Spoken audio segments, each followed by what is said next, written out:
Unit 4, Audio 18. So, how did Fat Face start? Well, we had the original idea one night in 1988. We were both working in a bar in a ski resort called Meribel in the French Alps. We were working at night so that we could ski all day. But the late nights and early mornings were too much. We needed to find another way to pay for our skiing. So we hit upon the idea of selling T-shirts.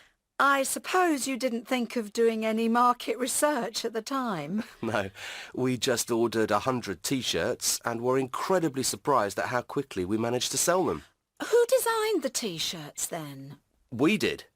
We decided to create our own so that they would be more original. We got a manufacturer in the UK to print them for us and then send them over to Meribel. We did product trials by seeing which designs sold the quickest. So, why the name, Fat Face? When we decided to open our first shop, we obviously needed a name. Fat Face comes from one of our favourite ski slopes in Val d'Isère called La Face.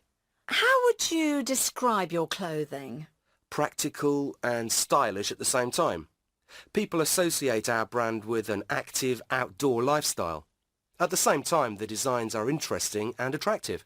When did you actually launch Fat Face Limited?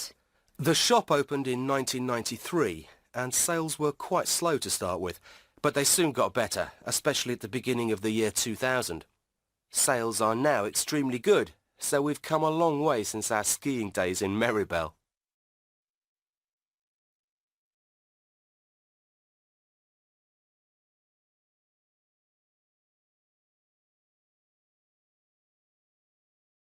Video 19. Welcome to our new series, Business Foundation, where we're going to take a look at the inventors who have made our lives so different today. People like Sabir Bhatia, one of the founders of Hotmail, who launched his online email service in 1996. Martin Cooper, who made the first mobile phone call in 1973. Tim Berners-Lee, who developed the World Wide Web in 1991, and Otto Victorl, who made the first contact lens in 1961 in what was then Czechoslovakia. Today we've got IT expert Neil Harris in the studio to tell us the story of Sabir Bhatia. Neil, when did Sabir come to the USA?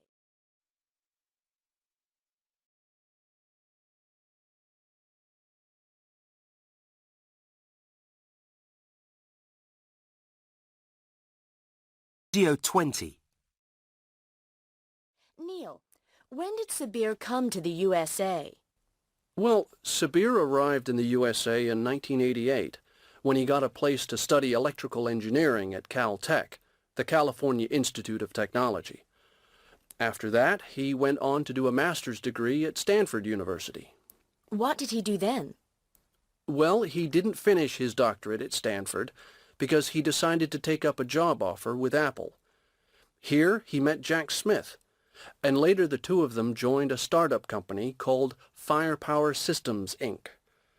At this point, Sabir and Jack started working together on new ideas for the Internet. So, how did they get the idea for Hotmail? Actually, it was Jack Smith who thought of it first. He was frustrated because he couldn't send an email privately at work. He called Sabir on his cell phone with an idea for a private email service. Sabir told Jack to hang up because someone might hear their conversation. When Sabir got home, the two discussed the idea in more detail, and then Sabir came up with a business plan. How did they decide on the name? They tried all kinds of names ending in the word mail. In the end, they decided on Hotmail because it contained the letters HTML, the coding on all web pages. When did Sabir and Jack launch Hotmail? Well, first they had to get funding, but they didn't want to tell too many people about their idea because someone might copy it. Eventually, a sponsor agreed to invest $300,000 in the idea.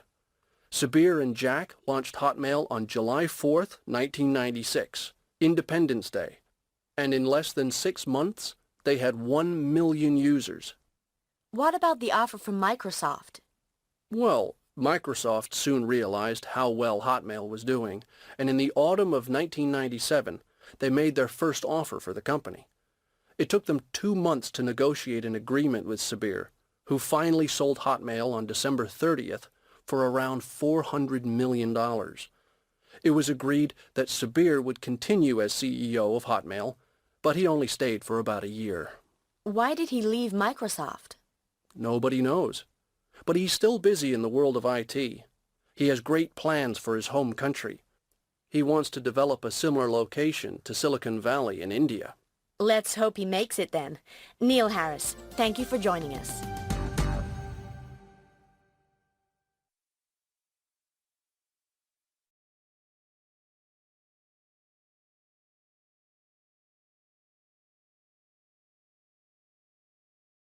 Video 21. Did you have a good weekend? Yes, it was great. We went away for a change. Did you? Where did you go? We went to Monte Carlo. That's interesting. To see the car racing? Yes, that's right. It was really exciting. Was it? I've never been to Monaco. It was my first time, actually.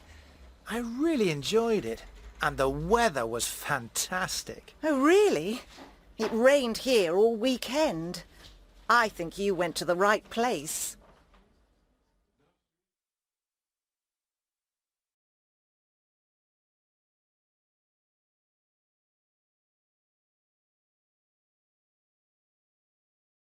Video 22.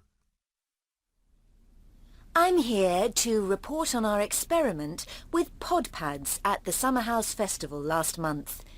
The purpose of our research was to find the most comfortable place for visitors to stay during outdoor festivals.